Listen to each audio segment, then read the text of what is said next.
नीति तू ये नर्स के कॉस्ट्यूम में क्या कर रही है? वो मैं परी को देखने आई थी। यहाँ मुझे कोई आने नहीं दे रहा था, इसे मिलने ही नहीं दे रहा था, इसलिए मैंने सोचा अब ऐसे आ जाऊंगी, किसी को पता नहीं चलेगा। लेकिन तू परी के बेड के नीचे क्यों छुपी थी? और ये पिलो नीचे कैसे गिरा? परी के साथ जो हो रहा है, कहीं वो तू तो करोगी क्या?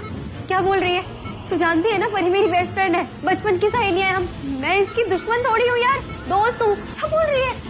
लेकिन अचानक से उसके वाइटल्स ड्रॉप हो जाते हैं और मुझे पहले भी लगा था जैसे इस रूम में कोई आया है, लेकिन मैंने ध्यान नहीं दिया। लेकिन अब ऐसा लग रहा है जैसे तूने ही कुछ किया है। परिणीति सीरियल में आने वाला है बड़ा ट्विस्ट। क्या नीति देख रही थी परी को मारने का सपना? जिस तरीके से अब तक हम देखते आ रहे थे कि नीति ने परी को मार दिया, परी अब इस दुनिया में नहीं रही, तो यहाँ पर ऐसा लग रहा है कि नीति सपना देख रही है। जी हाँ, नीति जाती है कमरे में, वो भी नर्स बनकर, और नर्स जो कि बोलती है कि 24 घंटे बहुत क्रिटिकल है। तो यहाँ पर राजीव का पूरा ध्यान परी पर है, और परी पर ध्यान है तो उसका सारा ध्यान परी पर कैसे है। और यहाँ पर नीति जो है किस तरीके से परी को मारने जाएगी जब राजीव का पूरा ध्यान है, तो वो नर्स बनकर जाती है।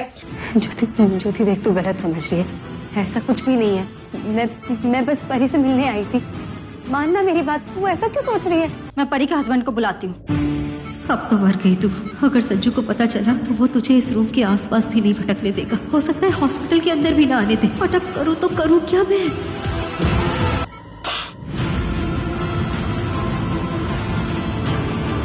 और कहती है अब इसे मारना ही होगा, और मेरे पास एक ही चारा है, वो जो है पिलो लेकर, तकिया लेकर उसका मुंह दबाने लगती है, जिसके बाद परी की सांसें टूट जाती हैं।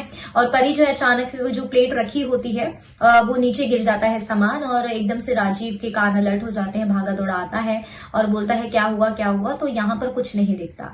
तो अब आने वाले एपिसोड में जो राजीव है, क्योंकि अलर्ट हो चुका है, तो वो सीसीटीवी फुटेज भी चेक करेगा, और यहाँ पर जो है नीति तक भी जरूर पहुंचेगा।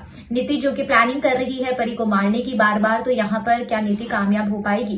क्या परी और राजीव मिलकर अब नीति को मजा चखाएंगे? क्योंकि बुराई जो होती है ना, एक लिमिटेड समय के लिए होती है, लेकिन जो अच्छाई होती है वो बहुत लंबी चलती है। तो इसलिए यहाँ पर नीति का बुराई का चैप्टर कभी ना कभी तो खत्म होना ही है ना, और परी और राजीव ही खत्म करेंगे। तो कमेंट सेक्शन में गाइस आप अपनी राय बताइए और कर दीजिए चैनल को सब्सक्राइब।